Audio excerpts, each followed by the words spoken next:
दीदी आई घर आउ केते दूर आउ किछि समय परे आमे आई घरे पहुंची जीवा तू टिके चुप हेई उड़ सब बेले पचारी पचारी मो कान खराब कर साइलुनी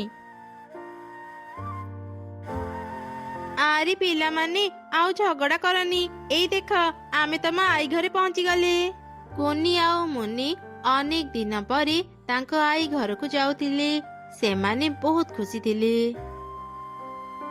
माँ मोर गोटे जरूरी काम अच्छी मो दुई झील एठी थांतु मो काम सरिले तांको आसी नहीं जीवी अरे माँ तू चिंता न करी जा आराम रे तो काम सारिके आसीबु अनेक दिनरु मो दुई नातुणी आसी नथिले मो भी तांका सांगरे टिके समय बिताए तापरी माँ चढ़ी ता काम को गला संध्या हेबा परी दीदी चल ना बाहर को जीवा मते घरे रहिबा को भलो लागुनी आरे तू कौन देखुनु बाहर केते जोरी पवन बहुची लागुची एबे ही वर्षा हेबो आई आमको आज गोटे गप सुनाओ ना आज आमको गप सुनाया पे भारी इच्छा होची आज मु तम मानकु गोटे सत सतिका गप सुनिबी मन देई सुन आज अमावास्यार राति एमिति अमावास्या राति रे जेबे भी झड़ वर्षा हुए गोटे भयंकर पिशाची जंगल रे बुले घरे जहाको भी एका देखे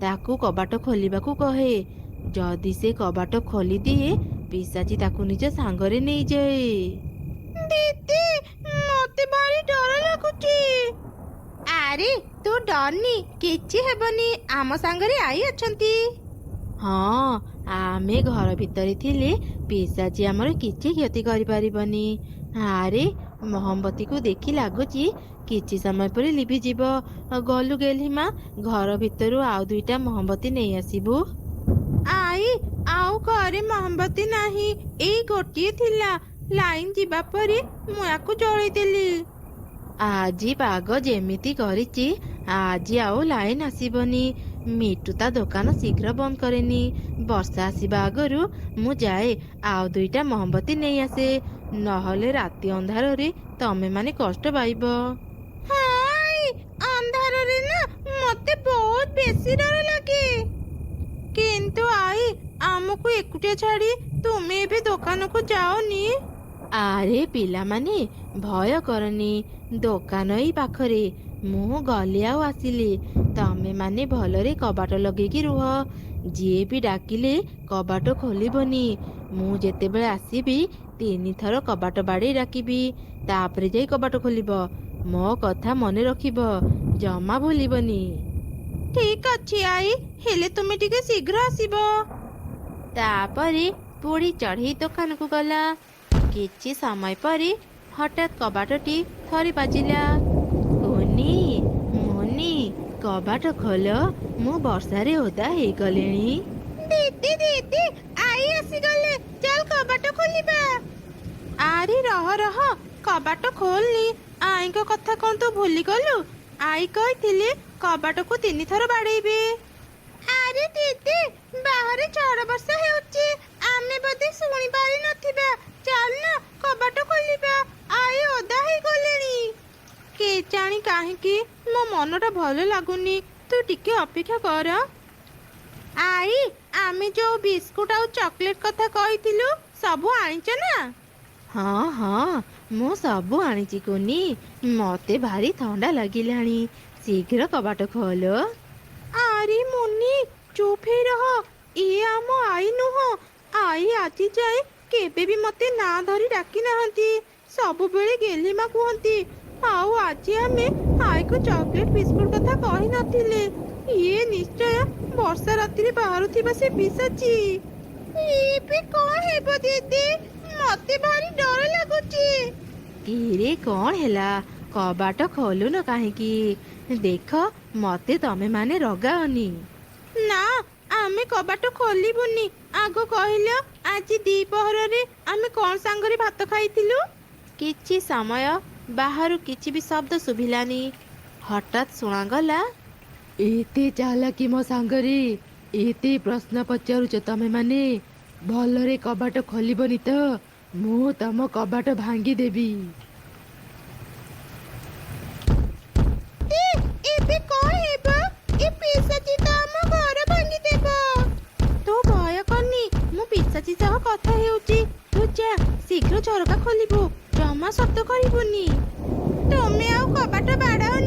ଟିକେ ଅପେକ୍ଷା କର, ମୁଁ ଏବେ ଖୋଲୁଛି। ଏଇ ହେଲା ନା ସୁନା ଝିଅ, ଏବେ ଆଉ ଡେରି କରନି, ଶୀଘ୍ର ଶୀଘ୍ର କବାଟ ଖୋଲ, ନହେଲେ ଭଙ୍ଗା ଘରର କବାଟ ଭାଙ୍ଗିବା ପାଇଁ ମତେ ବେଶୀ ସମୟ ଲାଗିବନି। ପିଶାଚି ବାହାରେ ଥାଇ କଥା କହୁଥିଲା। ସେପଟେ ମୁନି ଶୀଘ୍ର ଝରକାକୁ ପୁରାପୁରି ଖୋଲିଦେଲା। ତାପରେ ଦୁଇ ଭଉଣୀ ଚୁପ୍ ଚୁପ୍ ଘରୁ ବାହାରି ଗଲେ। କିରେ, କଣ ହେଲା? ତମେ ମାନେ ଏଯାଏ କବାଟ କାହିଁକି ଖୋଲୁନ? ମୁଁ ଆଉ ଅପେକ୍ଷା କରିପାରିବିନି। ଏମିତି ରାଗି ପିଶାଚି କବାଟକୁ ଭାଙ୍ଗିଦେଲା। ସେ ଘର ଭିତରକୁ ଯାଇ ଦେଖିଲା ଘର ଭିତରେ କେହି ନାହାନ୍ତି। ମୋ ପାଖରୁ ବଞ୍ଚି ତମେ ମାନେ କୁଆଡେ ବି ଯାଇପାରିବନି। ମୁଁ ତମମାନଙ୍କ ରକ୍ତର ବାସ୍ନା ପାଇଛି। ମୁଁ ଛାଡ଼ିବିନି, ତମ ମାନଙ୍କୁ ଛାଡ଼ିବିନି। ଏମିତି କହି ପିଶାଚି ଦୁଇ ଛୁଆଙ୍କର ପଛ କଲା। ଦୁଇ ଛୁଆ ଖୁବ୍ ଜୋର ଜୋରେ ଉଡୁଥିଲେ। ଦିଦି, ମୋ ଡେଣା ବହୁତ ବଥା କରୁଛି, ମୁଁ ଆଉ ଉଡି ପାରିବିନି।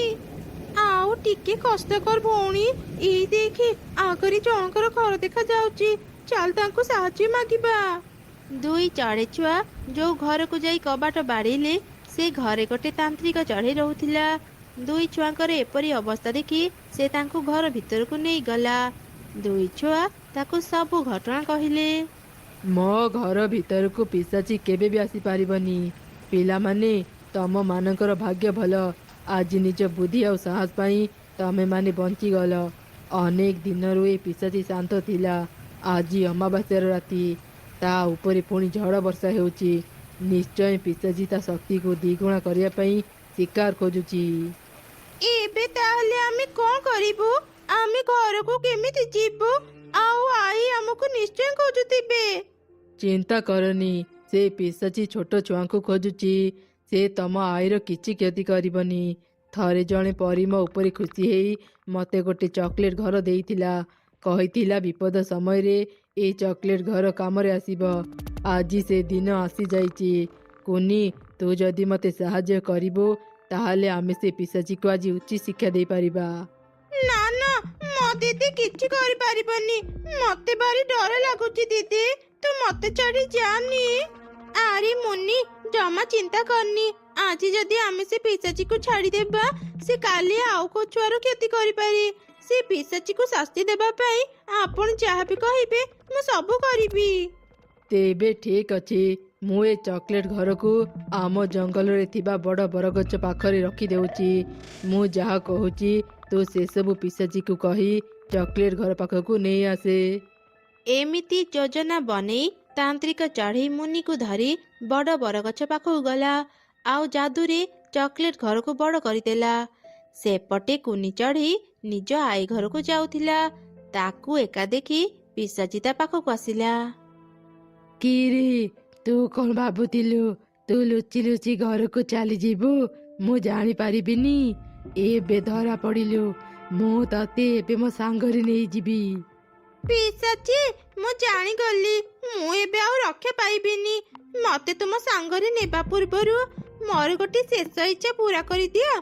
ଆମ ଜଙ୍ଗଲରେ ଯୋଉ ବଡ଼ ବରଗଛ ଅଛି, ତା ପାଖରେ ଗୋଟେ ଚକୋଲେଟ ଘର ଅଛି। ମୋର ଚକୋଲେଟ ଖାଇବାକୁ ଭାରି ଇଚ୍ଛା ହଉଛି। ମୁଁ ଆଗ ସେ ଘରୁ କିଛି ଚକୋଲେଟ ଖାଇଦିଏ, ତାପରେ ତୁମ ସାଙ୍ଗରେ ଯିବି।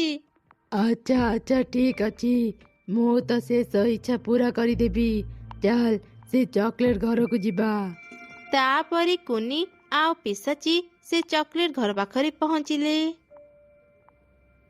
ପିଶାଚି, ତୁମେ ବାହାରେ ଥାଅ, ମୁଁ ଯାଉଛି ଚକୋଲେଟ ଘର ଭିତରୁ ଚକୋଲେଟ ନେଇ ଆସିବି। ଆରେ ରହ ରହ, ତୁ କଣ ମତେ ପୁଣି ବୋକା ବନେଇବାକୁ ଚାହୁଁଛୁ? ତୁ ଭିତରକୁ ଗଲେ ଆଉ ବାହାରିବୁନି। ତୁ ବାହାରେ ଥା, ମୁଁ ଭିତରକୁ ଯାଇ ଚକୋଲେଟ ଆଣୁଛି। ପିଶାଚି ଯେମିତି ଚକୋଲେଟ ଘର ଭିତରକୁ ଗଲା, ତାନ୍ତ୍ରିକ ଚଢ଼େଇ ଶୀଘ୍ର ଆସି ଚକୋଲେଟ ଘରକୁ ଭଲ ଭାବରେ ତାଲା ମାରି ତାକୁ ଛୋଟ କରିଦେଲା। ତାପରେ ସମସ୍ତେ ମିଶି ମାଟି ଖୋଳି ସେ ଚକୋଲେଟ ଘରକୁ ପୋତିଦେଲେ।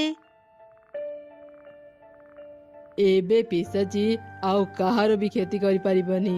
ଚାଲ ପିଲାମାନେ, ମୁଁ ତମମାନଙ୍କୁ ତମ ଘରେ ଛାଡ଼ିଦେବି।